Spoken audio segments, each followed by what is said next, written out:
Hi friends, నమస్తే. Welcome to Arjun study circle. ఈరోజు సంభావ్యత ప్రాబబిలిటీ అంటే ఏంటో నేర్చుకుందాం. దీన్ని ఒక ఉదాహరణ ద్వారా నేర్చుకోవడానికి ప్రయత్నం చేద్దాం. ఇద్దరు వ్యక్తులు క్యారమ్స్ ఆడుతున్నారు అనుకోండి. ఏ వ్యక్తి గెలుస్తాడో చెప్పలేం. ఒక వ్యక్తి గెలవటానికి ఎంత అవకాశం ఉందో మరొక వ్యక్తి గెలవటానికి కూడా అంతే అవకాశం ఉంది. ఇలా ఎంత అవకాశం ఉందో తెలియజేసేదాన్నే సంభావ్యత అంటారు. ఒక కాయిన్ ఎగరవేసామనుకోండి, బొమ్మ పడుతుందో బొరుసు పడుతుందో చెప్పలేం. బొమ్మ పడడానికి ఎంత అవకాశం ఉందో బొరుసు పడడానికి కూడా అంతే అవకాశం ఉంది. ఇలా సాధారణ విచక్షణను గణంలోకి మార్చడాన్ని సంభావ్యత అంటారు. సంభావ్యతలో యాదృచ్ఛిక ప్రయోగం అంటే ఏంటి, ప్రాథమిక ఘటన అంటే ఏంటి, ఘటన అంటే ఏంటి, సమసంభవ ఘటనలు అంటే ఏంటి, అసాధ్య ఘటన అంటే ఏంటి, ఖచ్చిత ఘటన అంటే ఏంటి, వీటి యొక్క వివరణ తీసుకోవాలి. సంభావ్యతలో ఉన్నటువంటి సమస్యలు, కాయిన్స్ మీద సమస్యలు, డైస్ పాచిక మీద ఉన్నటువంటి సమస్యలు, కార్డ్స్ పేకాట మీద ఉన్నటువంటి సమస్యలు, క్యాలెండర్ మీద ఉన్నటువంటి సమస్యలు మనం సాధించాల్సి ఉంటుంది.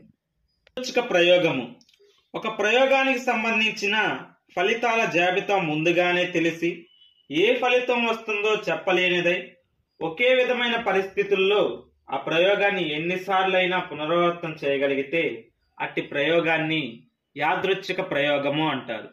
ర్యాండమ్ ఎక్స్పెరిమెంట్ అంటారు. ఉదాహరణకి డైస్ తీసుకున్నాం అనుకోండి. అందులో 6 నెంబర్స్ ఉంటాయి. అందులో ఉన్నటువంటి 6 నెంబర్స్ లో ఏదో ఒకటి పడుతుందని తెలుసు, కానీ ఏది పడుతుందో తెలియదు. ఇలా ప్రయోగాన్ని మరలా పునరావృతం చేయవచ్చు. దీన్నే యాదృచ్ఛిక ప్రయోగము అంటారు. 2.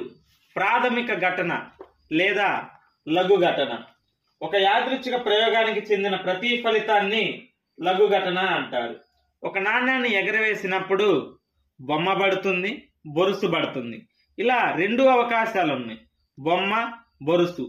బొమ్మని ఒక ప్రాథమిక ఘటన అంటారు, బొరుసుని ఒక ప్రాథమిక ఘటన అంటారు. 3. ఘటన ఒక యాదృచ్ఛిక ప్రయోగానికి చెందిన కొన్ని లఘు ఘటనల సముదాయాన్ని ఘటన అంటారు. ఇప్పుడు ఒక పాచికను ఎగరవేసినప్పుడు అందులో సరి సంఖ్య పడే ఘటన అనగానే సరి సంఖ్యలు ఏమున్నాయో కౌంట్ చేస్తాం. 2, 4, 6. 2 అనేది ఒక ప్రాథమిక ఘటన, 4 అనేది ఒక ప్రాథమిక ఘటన, 6 అనేది ఒక ప్రాథమిక ఘటన. ఇలా ఆ మూడింటిని కలిపి అంటే లఘు ఘటనల సముదాయాన్నే ఘటనగా పిలుస్తాము. సమసంభవ ఘటనలు ఒక ప్రయోగంలో వచ్చే పర్యవసానాలకు సమాన అవకాశాలు ఉంటే వాటిని సమసంభవ ఘటనలు అంటారు. ఉదాహరణకి ఒక కాయిన్ ఎగరేసాం అనుకోండి. బొమ్మ పడ్డానికి ఎంత అవకాశం ఉందో బొరుసు పడ్డానికి కూడా అంతే అవకాశం ఉంది. అలా 50-50 ఛాన్సెస్ ఉంటే వాటిని సమసంభవ ఘటనలు అంటారు. అసాధ్య ఘటన సంభావ్యత 0గా గల ఘటనను అసాధ్య ఘటన అంటారు. ఉదాహరణకి ఒక పాచిక విసిరేసినప్పుడు 7 పడే ఘటన అంటే అసలుకి పాచికలో 7 అనే నంబరే ఉండదు. ఇలా లేని వాటిని, సంభావ్యత 0 కలిగినటువంటి వాటినే అసాధ్య ఘటనలు అంటారు. తర్వాత ఖచ్చిత ఘటన. ఖచ్చిత ఘటన అనగా సంభావ్యత 1గా గల ఘటనను ఖచ్చిత ఘటన లేదా దృఢ ఘటన అంటారు. ఉదాహరణకి ఒక పాచిక విసిరామనుకోండి. 6 లేదా 6 కన్నా తక్కువ పడే సహజ సంఖ్యల ఘటన అంటే పడడానికి 6 అవకాశాలు ఉన్నాయి, మొత్తం అవకాశాలు కూడా 6. శాంపిల్ స్పేస్, శాంపిల్ ఆవరణము. ఒక యాదృచ్ఛిక ప్రయోగానికి చెందిన అన్ని ఫలితాలను ఒక సమితిగా రాస్తే దానినే శాంపిల్ ఆవరణము అంటారు. శాంపిల్ ఆవరణాన్ని ఎస్ అనే అక్షరంతో సూచిస్తారు. ఉదాహరణకి పాచిక విసిరినప్పుడు శాంపిల్ ఆవరణము ఎస్ = 1, 2, 3, 4, 5, 6. దీనిని శాంపిల్ ఆవరణము అంటారు. ప్రాబబిలిటీ సంభావ్యత P(E) = అనుకూల పర్యవసానాల సంఖ్య బై మొత్తం పర్యవసానాల సంఖ్య. P(E) = N(E) / N(S). సంభావ్యత అనేది 0కి 1కి మధ్యలో ఉంటుంది. 0 < P of E < 1. సంభావ్యత అనేది రుణ సంఖ్యలలో గాని 1 కంటే ఎక్కువ గాని ఉండదు. ఇప్పుడు ఒక ఎగ్జాంపుల్ చూద్దాం. ఒక రూపాయి నాణ్యాన్ని ఎగరవేసినప్పుడు బొమ్మపడు సంభావ్యత N of E బొమ్మ పడడానికి ఒకే ఒక అవకాశం ఉంది కావున N of E 1. మొత్తం పడడానికి అవకాశాలు 2 ఉన్నాయి. బొమ్మ బొరుసు రెండు పడడానికి అవకాశాలు ఉన్నాయి కాబట్టి N of S 2. P of E N of E by N of S. N of E 1 by N of S 2. Probability సంభావ్యత 1/2. నాణ్యాలకు సంబంధించిన సమస్యలు చూద్దాం. ఒక నాణ్యం ఎగరవేసినప్పుడు శాంపిల్ స్పేస్ ఒక హెడ్ పడుతుంది, ఒక ట్రైల్ పడుతుంది. 2 నాణ్యాలు ఎగరవేసినప్పుడు శాంపిల్ స్పేస్ 2 హెడ్లు పడవచ్చు, 2 టైళ్ళు పడవచ్చు, ఒక హెడ్ టైల్ పడవచ్చు, ఒక టైలు హెడ్ పడవచ్చు. నాణ్యాల సంఖ్యను పైన రాసుకోవాలి. ఎన్ని పడటానికి అవకాశం ఉందో దాన్ని కింద రాసుకోవాలి. ఇదేమో నాణ్యాల సంఖ్య, ఇదేమో పడడానికి ఎన్ని అవకాశాలు ఉన్నాయో, ఒక హెడ్ ఒక టైలు. 5 నాణ్యాలు ఎగరవేసినప్పుడు శాంపిల్ స్పేస్ ఎలా వస్తుందంటే 2/5 గా రాసుకోవాలి. అదే 6 నాణ్యాలు అన్నారనుకోండి 2/6 గా రాసుకోవాలి. ఇలా నాణ్యాలు ఇచ్చి శాంపిల్ ఆవరణాన్ని అడిగితే ఈ విధంగా రాసుకోవాలి. ఇప్పుడు ఒక క్వశ్చన్ చేద్దాం. 2 నాణ్యాలు ఎగరవేసినప్పుడు ఫస్ట్ వన్ 2 బొమ్మలు పడడానికి సంభావ్యత ఎంత? ముందుగా శాంపిల్ స్పేస్ రాసుకుందాం. 2 నాణ్యాలు ఎగరవేసినప్పుడు 2 హెడ్లు పడవచ్చు, 2 టైళ్ళు పడవచ్చు, ఒక హెడ్ ఒక టైల్ పడవచ్చు, ఒక టైలు ఒక హెడ్ పడవచ్చు. అంటే N of S = 4. N of E 2 బొమ్మలు పడడానికి అవకాశం ఎంత ఉందంటే ఒకే ఒకటి ఉంది. So probability P of E = N of E by N of S 1/4. Second one, ఒక బొమ్మ పడడానికి సంభావ్యత ఎంత? S = 2 హెడ్లు, 2 టైళ్ళు, ఒక హెడ్ టైలు, ఒక టైలు హెడ్. N of S = 4. ఒక బొమ్మ పడడానికి ఎన్ని అవకాశాలు ఉన్నాయి? ఒక బొమ్మ, ఇందులో ఒక బొమ్మ ఉంది, ఇందులో ఒక బొమ్మ ఉంది. మొత్తం ఛాన్సెస్ 2 ఉన్నాయి. N of E = 2. Probability P of E = అనుకూల పర్యవసానాల సంఖ్య బై మొత్తం పర్యవసానాల సంఖ్య. N of E 2/4 = 1/2. ఒక బొరుసు పడడానికి సంభావ్యత శాంపిల్ స్పేస్ లో 4 వస్తాయి.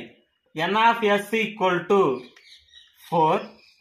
N of E ఒక బొరుసు పడడానికి 2 అవకాశాలు ఉంటాయి. Probability P of E = 2/4 = 1/2. కనీసం ఒక బొమ్మ పడడానికి సంభావ్యత ఎంత? శాంపిల్ స్పేస్ లో 2 హెడ్లు, 2 టైళ్ళు, ఒక టైలు ఒక హెడ్, ఒక హెడ్ ఒక టైల్ ఉంటుంది. N of S = 4.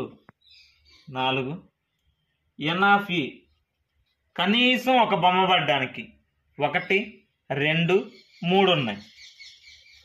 Probability P of E = N of E by N of S = 3/4. 3 నాణ్యాలు ఎగరవేసినప్పుడు అన్నప్పుడు అవకాశాల సంఖ్య 2 కాబట్టి హెడ్ టైలు. ఎన్ని నాణ్యాలు అయితే ఇచ్చారో అన్ని నాణ్యాలను పైన రాసుకోవాలి. అప్పుడు శాంపిల్ ఆవరణం 8 వస్తుంది. 3 హెడ్లు పడవచ్చు, 2 హెడ్లు 1 టైలు పడవచ్చు, 1 హెడ్ 1 టైలు 1 హెడ్ పడవచ్చు, 1 టైలు 2 హెడ్లు పడవచ్చు, 3 టైలు పడవచ్చు, 2 టైలు 1 హెడ్ పడవచ్చు, 1 టైలు 1 హెడ్ 1 టైలు పడవచ్చు, 1 హెడ్ 2 టైలు పడవచ్చు. ఈ విధంగా శాంపిల్ ఆవరణం 8 వస్తుంది. ఫస్ట్ వన్, అన్ని బొమ్మలు పడడానికి సంభావ్యత అడుగుతున్నారు. అన్ని బొమ్మలు పడడానికి సంభావ్యత ఒకే ఒకటి ఉంది. N(E) = 1. శాంపిల్ ఆవరణము N(S) = 8. Probability P(E) = N(E)/N(S).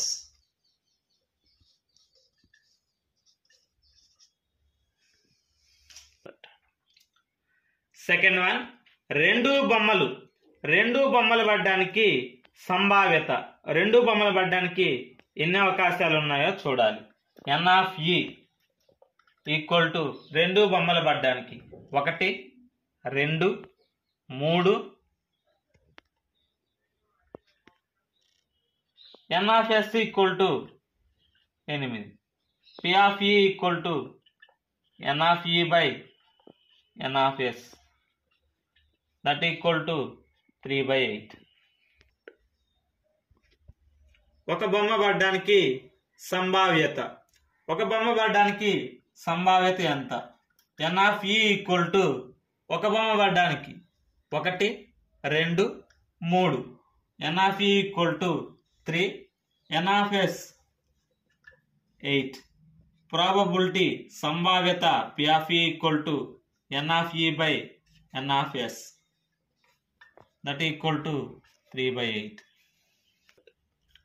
కనీసం ఒక బొమ్మ పడడానికి సంభావ్యత. కనీసం ఒక బొమ్మ పడడానికి సంభావ్యత ఎంత? 1 2 3 4 5 6 7. N(E) = 7. N(S) = 8. సంభావ్యత P(E) = N(E)/N(S). that = 7/8.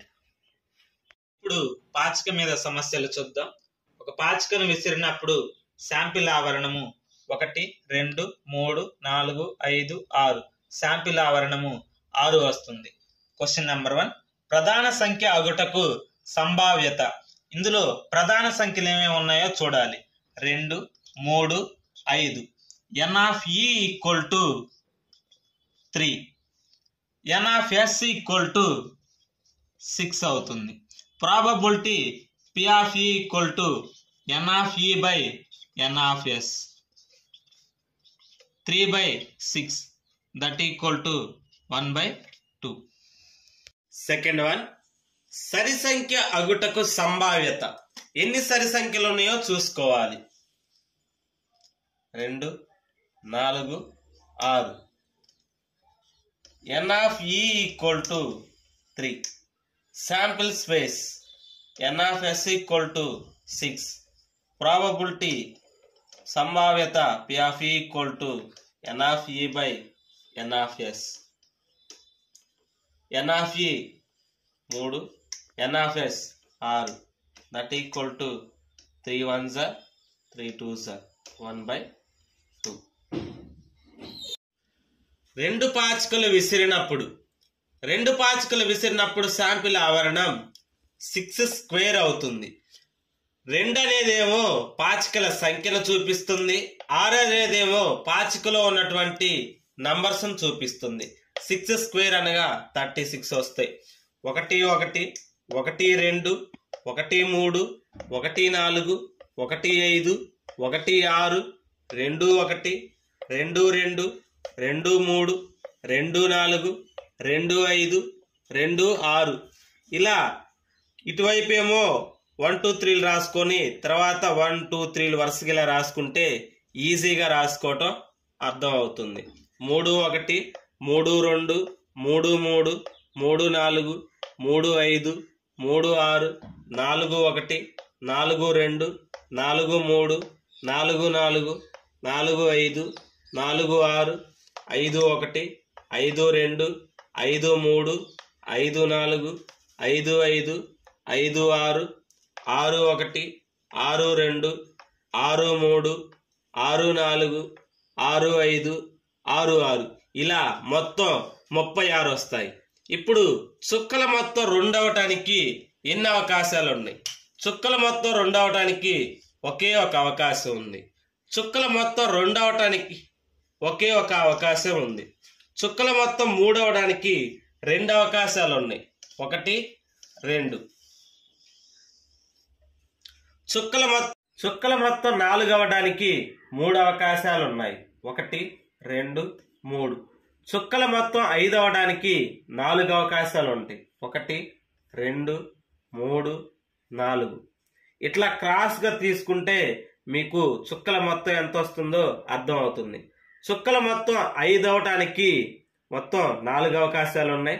చుక్కల మొత్తం 6 అవడానికి 5 అవకాశాలు ఉన్నాయి. 1 2 3 4 5. చుక్కల మొత్తం ఎంత అవుతుందో ఇలా ఈజీగా మీరు ఐడెంటిఫై చేయవచ్చు. ఇప్పుడు 2 పాచికలు విసిరినప్పుడు వచ్చేటువంటి సంభావ్యతను చూద్దాం. Question number 1. 2 పాచికలు విసిరినప్పుడు చుక్కల మొత్తం 7 అయ్యే సంభావ్యత ఎంత?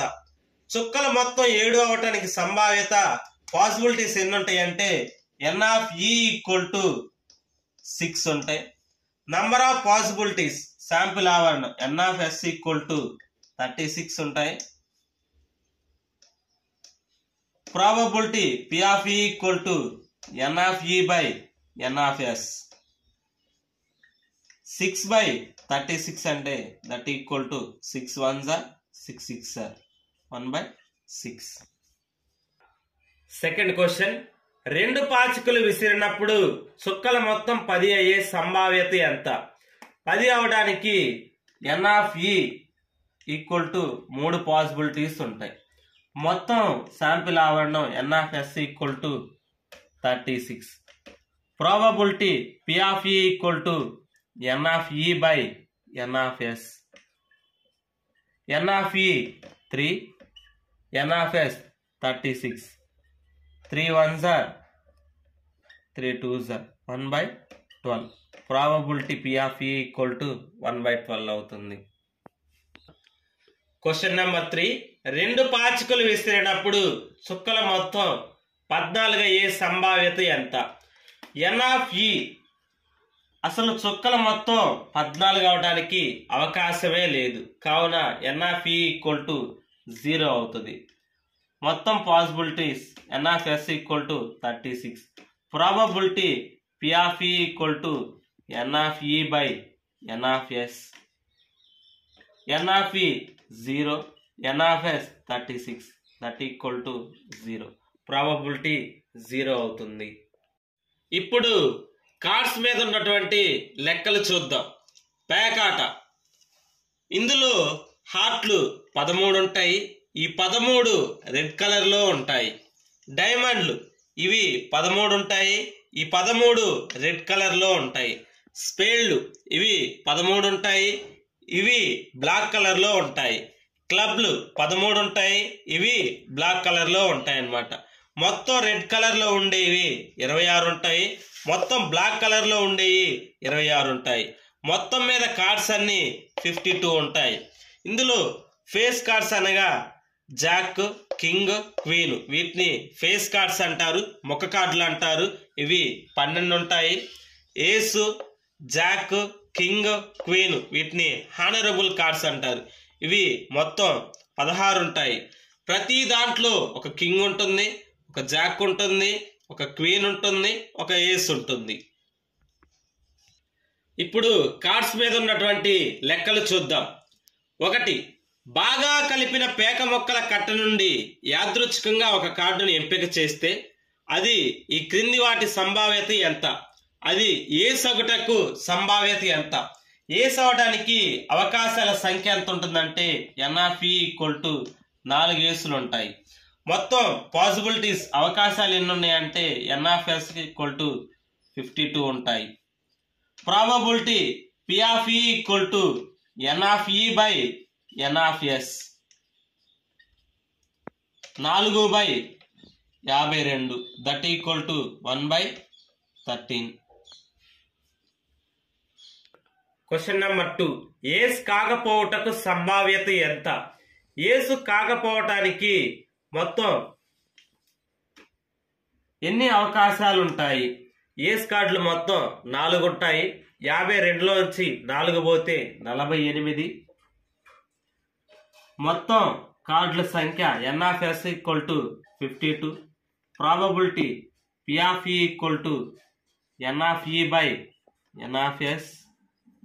N of E 48, N of S 52. 4 1 4 2 4 13. Probability equal to 12/13. Question number 3. రాణి అగుటకు సంభావ్యత ఎంత? రాణి కార్డులు ప్రతి దాంట్లో హార్ట్లో 1, డైమండ్లో 1, స్పేడ్లో 1, క్లబ్లో 1 ఉంటుంది. కావున మొత్తం 4 కార్డులు ఉంటాయి. N of E equal to 4. మొత్తం కార్డుల సంఖ్య N of S equal to 52. Probability P of E equal to N of E by N of S. 4/52 equal to 4 1s are 4 3s are. That equal to probability P of E equal to 1/13. Question number 4. ముఖ card ఒకటకు సంభావ్యత ఎంత? ముఖ కార్డులు మొత్తం 12 ఉంటాయి. అవకాశాలు మొత్తం N of E equal to 12. మొత్తం కార్డుల సంఖ్య N of S equal to 52. Probability P of E equal to N of E by N of S. N of E అంటే 12, N of S 52. 4 3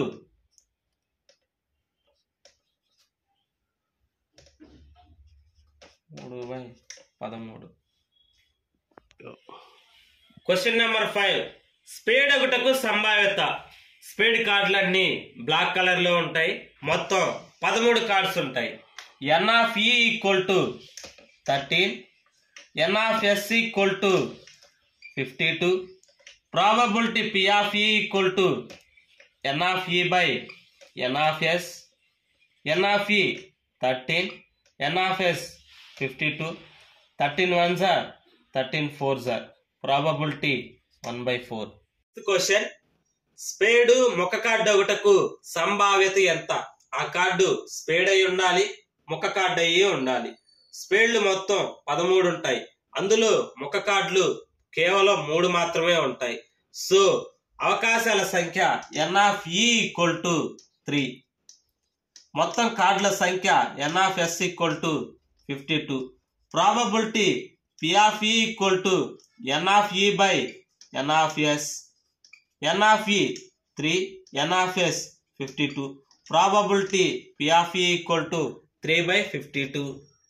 7th question. ఎరుపు ముఖ card ఒకటకు సంభావ్యత ఎంత? ఆ card ఎరుపు కలర్ అయి ఉండాలి, అది ముఖ కార్డు అయి ఉండాలి.